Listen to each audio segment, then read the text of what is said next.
আরে বাবা, এটা আমার বাংলাদেশ, কোরআন হাদিসের আইন বাংলাদেশে চলে না। কোরআন হাদিসেও গান একেবারে নিষিদ্ধ, এমন কিছু না।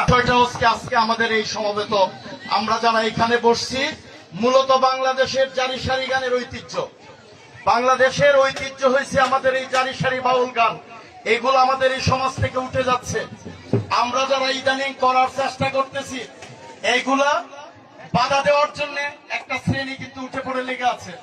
যে কোনো ধরনের গান হইলেই হবে না, এগুলা দেওয়া যাবে না। আরে বাবা, এটা আমার বাংলাদেশ, কোরআন হাদিসের আইন বাংলাদেশে চলে না। কোরআন হাদিসেও গান একেবারে নিষিদ্ধ, এমন কিছু না।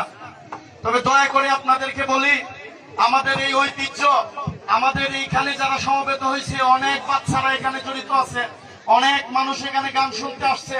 যারা আসছে এরা এখানে আজকে রাত্রে মনের খোরাকের জন্য গান শুনতে আসছে। এরা কোনো অপকর্মে লিপ্ত হবে না, সবাই মনোযোগ সহকারে গান শুনতে আসছে মনের খোরাক নেওয়ার জন্য। তো আগামীতে আরো যতদিন মেলা থাকবে, এর চাইতে আরো ভালো অনুষ্ঠান করবেন।